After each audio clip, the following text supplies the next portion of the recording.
Bonsoir mesdames et messieurs, merci de nous rejoindre. Voici les titres sommaires de ce journal. Obligation du port de cache-nez dans le Grand Abidjan, le confinement obligatoire à domicile de toute personne fragile, la mise en œuvre effective du télétravail, des mesures prises au cours du Conseil national de sécurité tenu ce 9 avril, d'autres dispositions renforçant la stratégie de gestion de la crise sanitaire liée au Covid-19 ont été prises. Les détails dès l'entame de ce journal. 60 nouveaux cas de Covid-19, 4 nouvelles guérisons, ce sont les données récentes du point de la situation sanitaire ce jeudi. Au total, 384 personnes sont touchées par la pandémie en Côte d'Ivoire. Suivez, comme de coutume, la déclaration du ministère de la Santé et de l'Hygiène publique. Les établissements scolaires sont fermés depuis le 16 mars dernier du fait de la crise sanitaire. Le ministère de l'Éducation nationale lance l'école à la maison pour garder le lien entre les élèves et l'école par le téléenseignement. Les premiers cours ont été diffusés ce jour sur les antennes de la RTI. Bienvenue dans ce 23h. L'actualité en Côte d'Ivoire est encore ponctuée par cette crise sanitaire due au coronavirus Covid-19, une situation face à laquelle l'État de Côte d'Ivoire réagit sur tous les fronts, qu'ils soient sociaux, sanitaires, économiques ou encore éducatifs.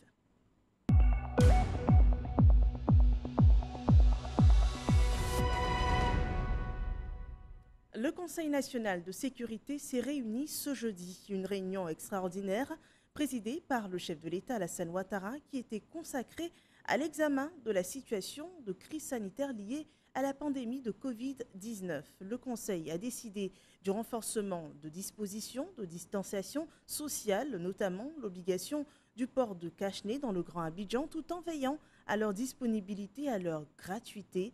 Le confinement obligatoire à domicile de toute personne fragile et autres mesures fortes, la mise en œuvre effective du télétravail, la stratégie de gestion sanitaire est aussi renforcée. Écoutons le secrétaire général de la République, Patrick Hachi, qui rend compte de la réunion du CNS. Communiqué du Conseil national de sécurité. Le président de la République, son Excellence, M. Alassane Ouattara, a présidé ce jeudi 9 avril 2020 une réunion extraordinaire du Conseil national de sécurité, à laquelle a pris part le comité des experts du ministère de la Santé et de l'Hygiène publique. Cette rencontre est la deuxième que le Conseil national de sécurité consacre à l'examen de la situation de crise sanitaire liée à la pandémie de la maladie à coronavirus Covid-2019 en Côte d'Ivoire, après celle tenue le 16 mars. L'ordre du jour a porté sur les points suivants: l'évolution de la pandémie de la maladie à coronavirus en Côte d'Ivoire, l'examen des mesures prises dans le cadre de la mise en œuvre de l'état d'urgence, l'opérationnalisation du plan de soutien économique, social et humanitaire annoncé par le Premier ministre le 31 mars 2020. À l'issue du point fait par le ministre de la Santé et de l'Hygiène publique sur l'évolution de la maladie, il ressort qu'à la date du 8 avril 2020, on enregistre 380 cas positifs, 48 cas déclarés, guéris et 3 cas de décès. Le ministre a également indiqué que le plan de riposte sanitaire de 95,5 milliards de francs CFA, dont 25 milliards de francs CFA financés par l'État, a permis l'accroissement des disponibilités hospitalières par la construction de nouveaux dispositifs hospitaliers en préfabriqué, l'acquisition d'importants stocks de matériel et de médicaments contre le Covid-19, ainsi que d'équipements de protection individuelle dont la distribution, notamment au personnel de santé et aux forces de défense et de sécurité, a démarré sur l'ensemble du territoire national. À l'issue du compte-rendu du ministre de la Sécurité et de la Protection civile relatif à l'application de l'état d'urgence, il apparaît que le couvre-feu a été généralement respecté, même si l'on déplore l'interpellation et le déferrement de 594 contrevenants. Le Conseil national de sécurité a condamné les actes de vandalisme sur les installations destinées au dépistage du coronavirus et a invité le ministre de la Sécurité et de la Protection civile à renforcer les dispositifs d'encadrement et de sécurisation. Le Conseil national de sécurité a par ailleurs été informé de la bonne application des mesures d'interdiction de circuler entre le Grand Abidjan et les villes de l'intérieur du pays et rappelle que cette disposition demeure le meilleur moyen d'éviter de nouveaux foyers à l'intérieur du pays. En outre, les demandes de laissez-passer pour les déplacements à titre exceptionnel entre le Grand Abidjan et l'intérieur du pays se feront dorénavant en ligne sur Internet. Au plan du soutien économique, social et humanitaire, le Conseil national de sécurité a été informé de ce que les discussions sont en cours avec le secteur privé pour l'opérationnalisation des mesures d'accompagnement arrêtées par le gouvernement. Par ailleurs, concernant le Fonds de solidarité, doté initialement de 20 milliards par l'État, il permettra notamment la distribution de vivres et non-vivres dès la semaine prochaine en soutien aux populations vulnérables. Au terme des délibérations et après l'analyse de la situation, le Conseil national de sécurité a pris les mesures additionnelles suivantes.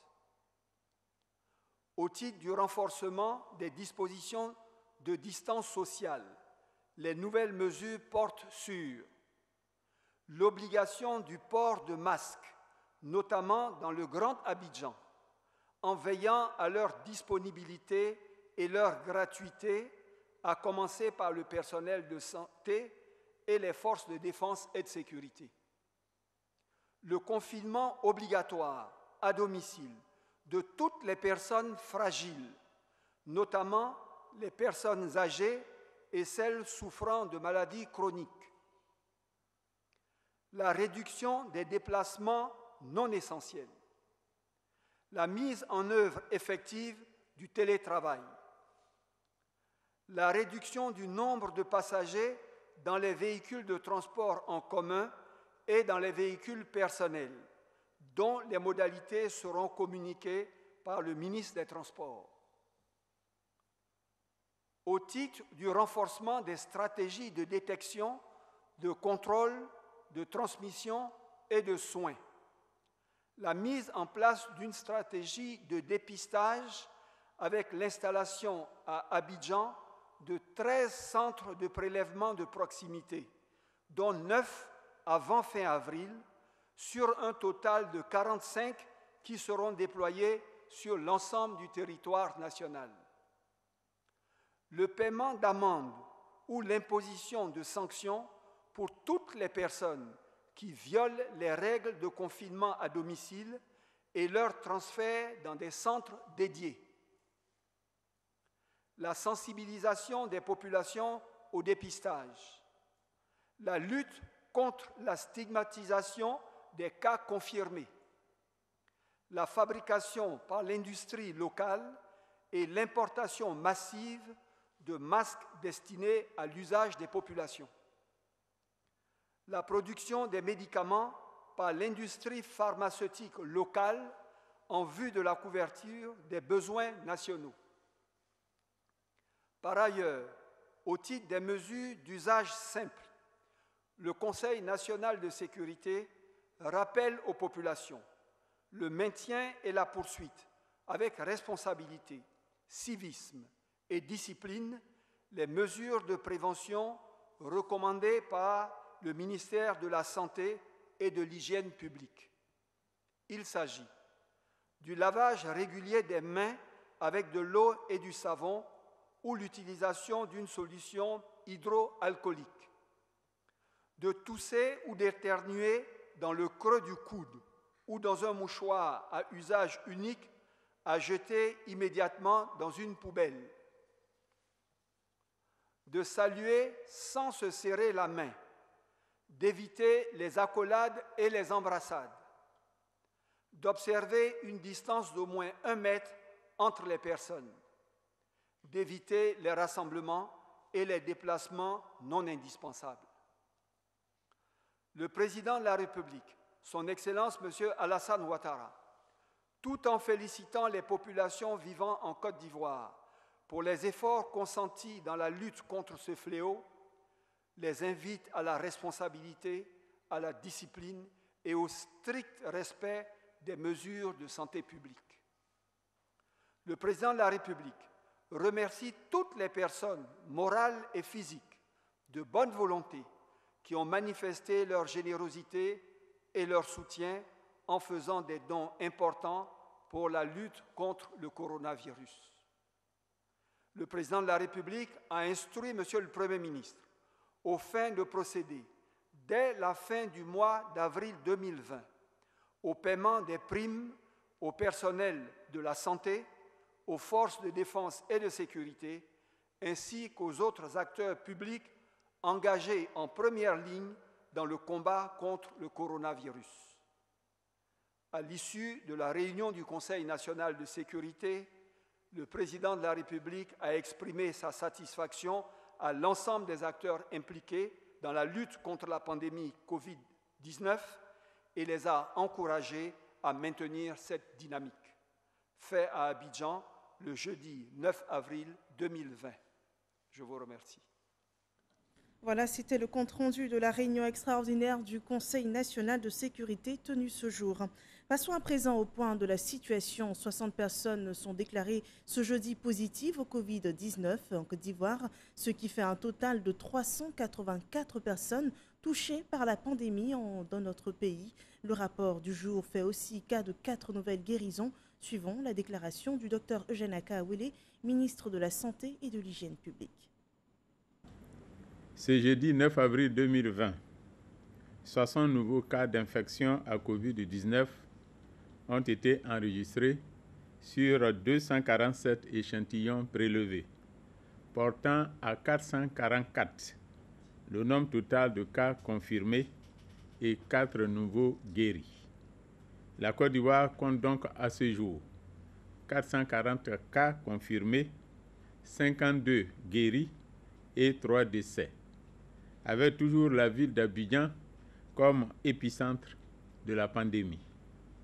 Face à l'évolution croissante du nombre de cas, le ministère de la Santé et de l'Hygiène publique, en collaboration avec les autres ministères, mène quotidiennement de nombreuses actions dans le cadre de la lutte contre la pandémie. Le ministère de la Santé et de l'Hygiène publique salue les efforts des Ivoiriens qui font de plus en plus des efforts pour respecter les mesures mises en place par le gouvernement. Cependant, il est important de rappeler que le respect des règles de confinement pour les personnes testées positives au Covid-19 est nécessaire pour éviter de nombreuses contaminations. Aussi, nous insistons auprès des populations, particulièrement les plus vulnérables, qu'il faut réduire les déplacements le plus possible et se protéger en portant un masque lors de nos déplacements. La pandémie à Covid-19 est une maladie grave et mortelle, avec une contamination rapide. L'implication de tous est indispensable pour l'endiguer. Par ailleurs, devant l'apparition de signes tels que la toux, la fièvre et les difficultés respiratoires, veuillez contacter en urgence les numéros gratuits suivants: le 101, le 119, le 125 et le 143. Le gouvernement, à travers le ministère de la Santé et de l'Hygiène publique, remercie et félicite tous les acteurs de santé pour leur dévouement et leur professionnalisme dans le cadre de la lutte contre cette pandémie. 60 nouveaux cas de Covid-19 enregistrés ce jour en Côte d'Ivoire et au total dans le monde, selon les données récentes de l'OMS, 1 536 979 cas sont confirmés, 93 425 personnes sont décédées et 346 376 personnes sont guéries. 184 pays sont touchés par cette pandémie et en Afrique, nous comptons ce jeudi 11 424 cas confirmés de coronavirus avec 572 décès sur le continent selon le Centre de la prévention et le contrôle de la maladie de l'Union africaine. Depuis les premiers cas de Covid-19 en Côte d'Ivoire, le gouvernement s'attelle à informer au quotidien la population sur les actes portant sur la lutte contre le Covid-19.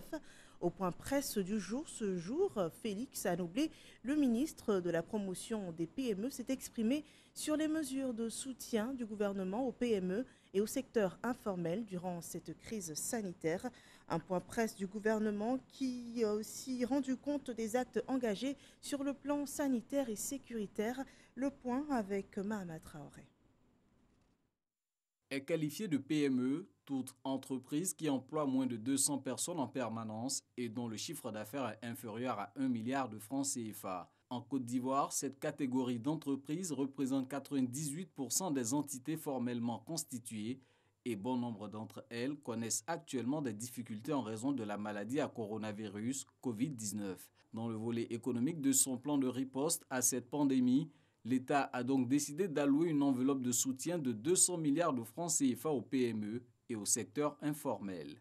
En ce qui concerne la mise en œuvre des mesures relatives aux différents fonds, il convient de souligner que les 100 milliards alloués donc au secteur des PME sont divisés en deux parties. 40 milliards pour alimenter le fonds de garantie aux PME. C'est un fonds qui permettra non seulement maintenant d'accompagner les PME qui donc ont certaines difficultés au niveau des banques alors qu'en ce moment elles ont des marchés à exécuter mais que la situation donc crée des difficultés d'accompagnement. Et 60 milliards permettra d'accompagner donc les entreprises à travers un soutien direct dans la prise en charge d'un certain nombre donc de charges liées au fonctionnement de ces entreprises.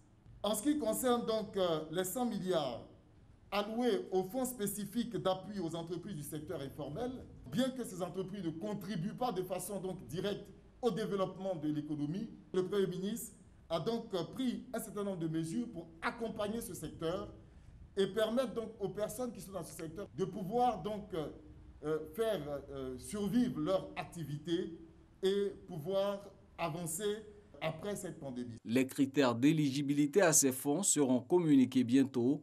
Concernant le volet sanitaire, l'acheminement des dons de matériels médicaux vers les établissements sanitaires se poursuit. Depuis le 3 avril 2020, les 5 CHU de Côte d'Ivoire, l'Institut de cardiologie d'Abidjan, le SAMU et 15 CHR, 43 hôpitaux généraux, 66 districts sanitaires ont été approvisionnés et d'autres livraisons sont en cours dans d'autres structures.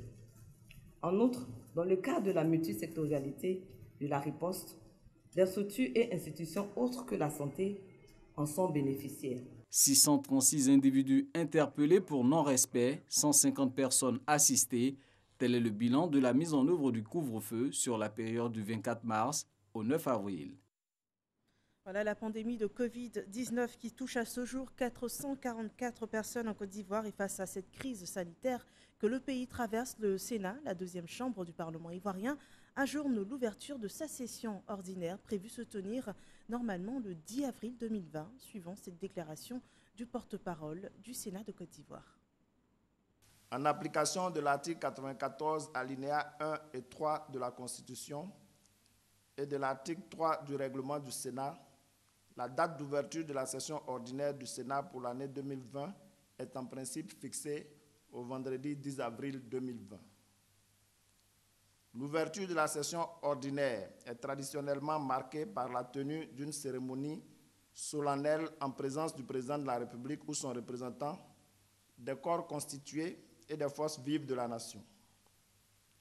Au regard de la situation sanitaire liée à la pandémie du Covid-19, le président de la République et le Conseil national de sécurité ont arrêté des mesures en vue d'assurer la protection de l'ensemble de la population ivoirienne. Le bureau du Sénat, en sa réunion du jeudi 2 avril 2020, élargie de façon exceptionnelle au président des groupes parlementaires RHDP et PDCI-RDA, a autorisé le président du Sénat à procéder au report de la cérémonie solennelle d'ouverture de la session ordinaire pour l'année 2020 du Sénat. Saisi de la question, le Conseil constitutionnel, par avis numéro CI-2020-004-A-07-04-CC-SG du 7 avril 2020, a déclaré le président du Sénat fondé à différer l'organisation de la dite cérémonie. Ainsi, M. Jeannot Aoussou Kouadio, président du Sénat, 1. Informe, Mesdames et Messieurs les sénateurs, les autorités politiques, administratives et coutumières, Mesdames et Messieurs les membres du corps diplomatique, la presse nationale et internationale, ainsi que l'ensemble de la communauté nationale, que la cérémonie solennelle d'ouverture de la session ordinaire pour l'année 2020 du Sénat ne se tiendra pas pour les raisons sus-indiquées. 2. Informe, Mesdames et Messieurs les sénateurs, que le Parlement se réunissant de plein droit en session ordinaire chaque année, laquelle s'ouvre le vendredi 10 avril 2020 pour le Sénat, ils doivent se tenir disponibles pour prendre part aux travaux au titre de la session ordinaire pour l'année 2020, chaque fois que de besoin, en tenant compte de l'évolution de la situation sanitaire du pays. 3. Dit que le bureau se réunira régulièrement sous sa présidence pour évaluer et apprécier l'évolution de la situation sanitaire en liaison étroite avec les autorités compétentes. Pour finir, le président du Sénat, au nom de Mesdames et Messieurs les sénateurs, exprime sa compassion aux parents des victimes décédées du Covid-19 ainsi qu'aux personnes atteintes de cette maladie. Il souhaite à ces dernières un prompt rétablissement. Il invite par ailleurs l'ensemble de nos concitoyens à faire preuve de discipline et de civisme en se conformant scrupuleusement aux mesures de précaution sanitaire prescrites par le gouvernement. Voilà, c'est une déclaration du Sénat que nous rapporte Herman Guivet. Après les plateformes digitales, les antennes de la RTI ont démarré ce jeudi le téléenseignement, un système de dispensation des cours à distance sur les canaux de la chaîne nationale, notamment sur RTI 2. Et pour ce premier jour d'école à la maison, comment ces cours ont été suivis par les élèves? Comment se sont organisés également les parents? Les réponses dans cette enquête de Sephora Zeki.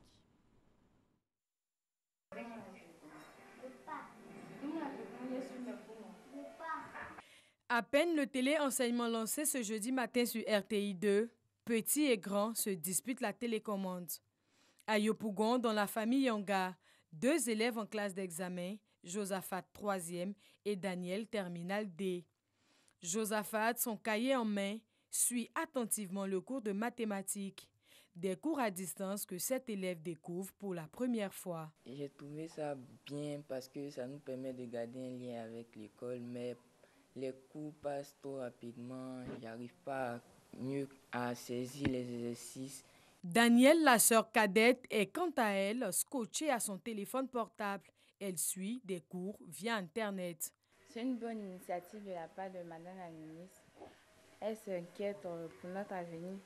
Donc, si Madame la ministre nous permet de poser des questions aux professeurs en même temps qu'on lit les cours, là, ça peut nous aider.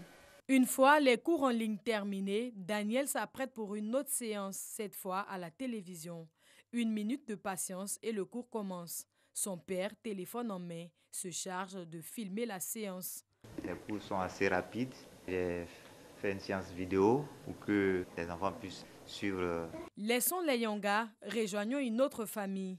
Ici aussi, 2 élèves en classe d'examen, le CM2 et la terminale.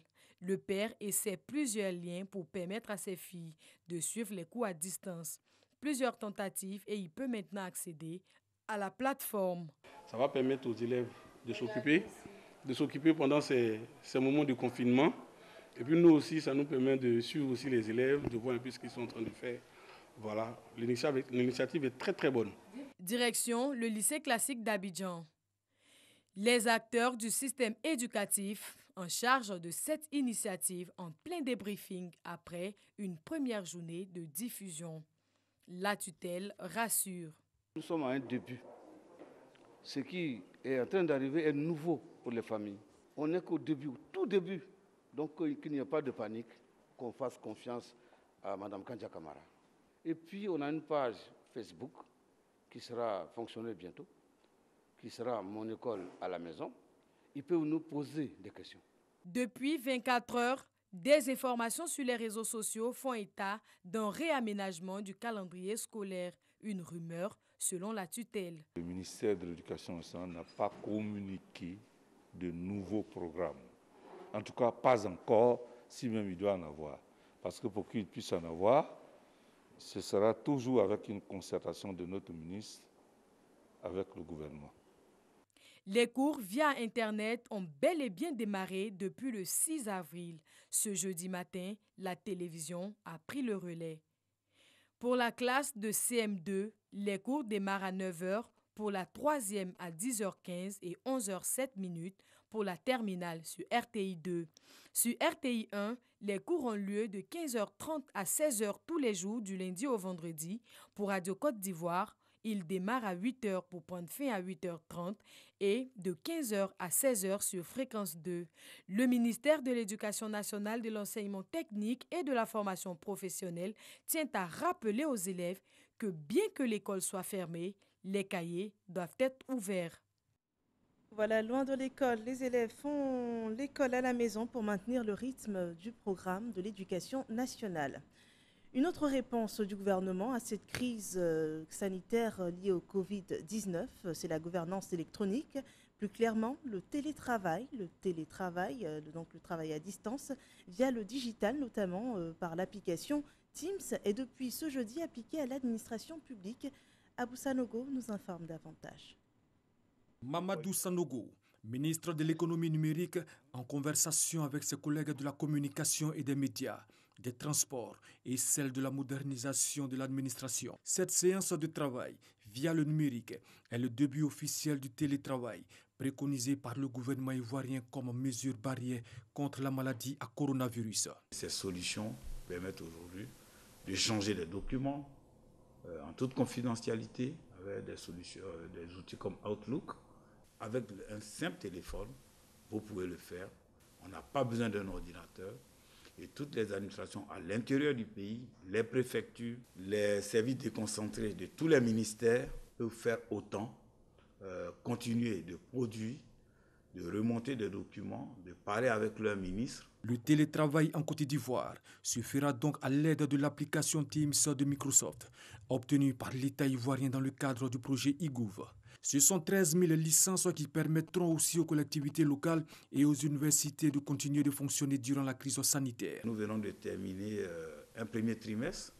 Certaines collectivités territoriales n'ont même pas pu tenir leur première session. Nous ferons en sorte que très rapidement, toutes ces administrations-là puissent échanger et que les grandes universités de Korogo, de Boaké, de Mans, et celles d'Abidjan ou de San Pedro puissent échanger, les chercheurs puissent échanger ici et même aussi avec leurs collègues partout, même à l'extérieur. Administration, université, collectivités territoriales, mais pas que. De simples individus peuvent également bénéficier de cette mesure digitale. Il n'y a qu'à demander à l'Institut, à demander l'implémentation donc de ces solutions-là et vous les exploitez. C'est donc officiel. Le télétravail en Côte d'Ivoire est effectif depuis ce 9 avril sur la plateforme Teams de Microsoft.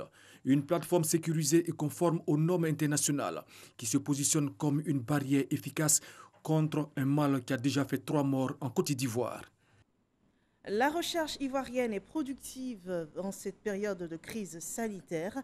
Les chercheurs ivoiriens apportent un soutien au gouvernement en proposant une solution désinfectante bio contre le coronavirus Covid-19.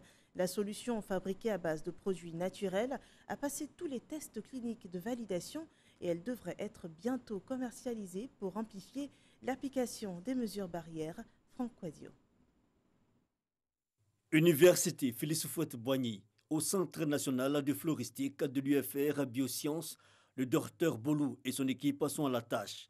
Ces biochimistes, sur injonction des autorités académiques, ont mis au point cette solution hydroalcoolique naturelle, une réponse du monde de la recherche universitaire en guise de contribution à l'effort national de prévention du coronavirus.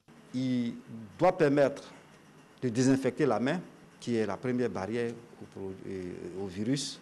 Une fois l'alcool évaporé sur la main, ces substances demeurent sur la main pour continuer de combattre d'éventuels contaminants.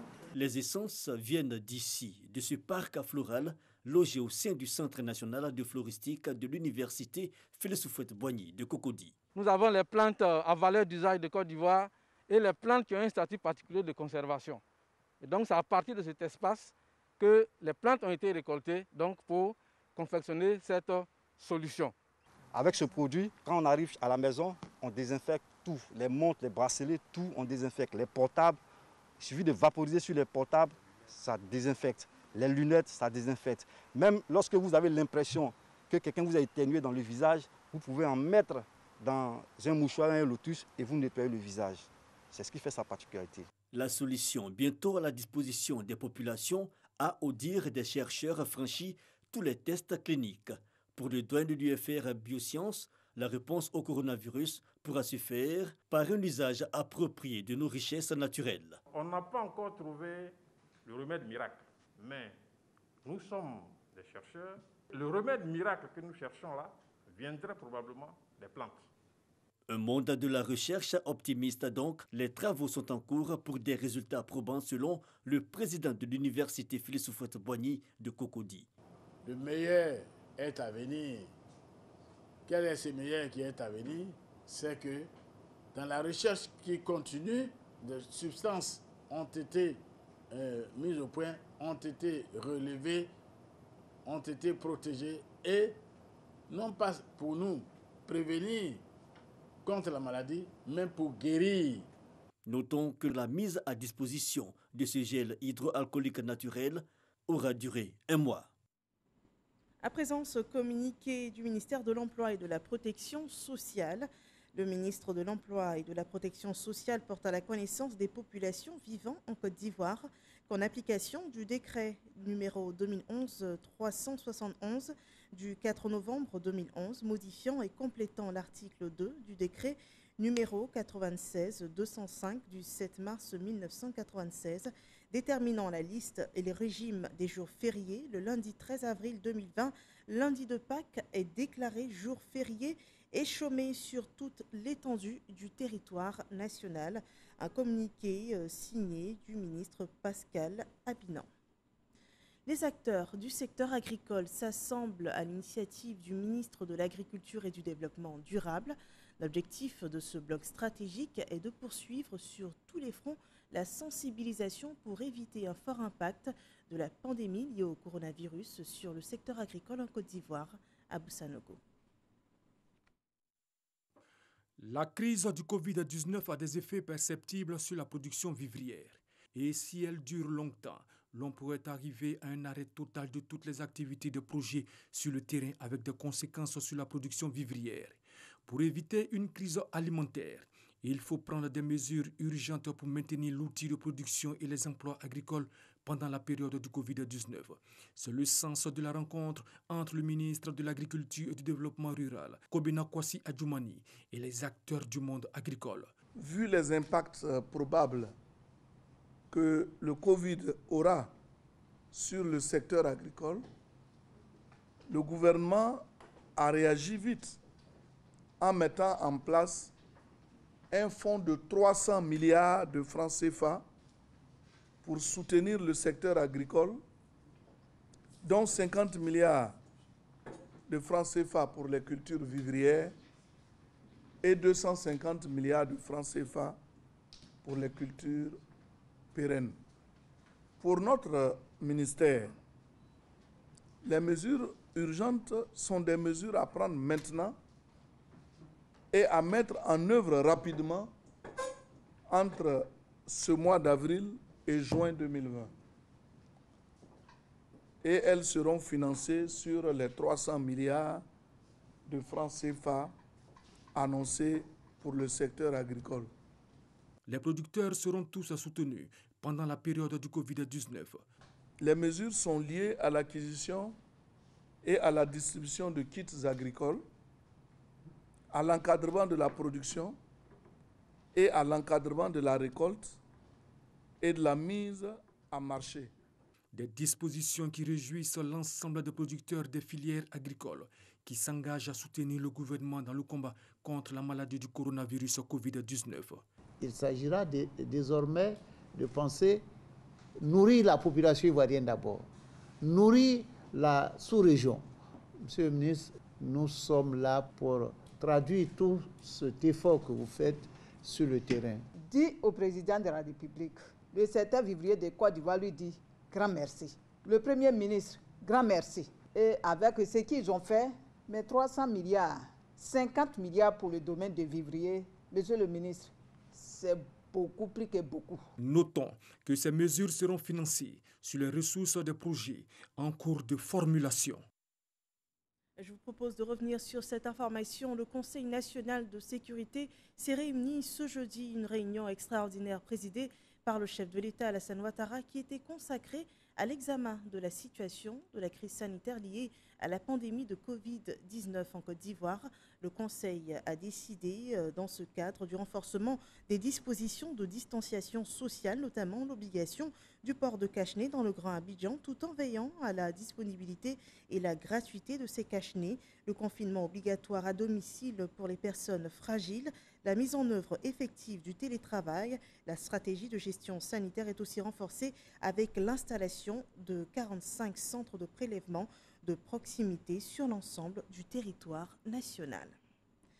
Protégeons-nous, protégeons les autres et brisons la chaîne de contamination du Covid-19. Merci de nous avoir suivis. Ce journal est terminé. Excellente fin de soirée sur RTI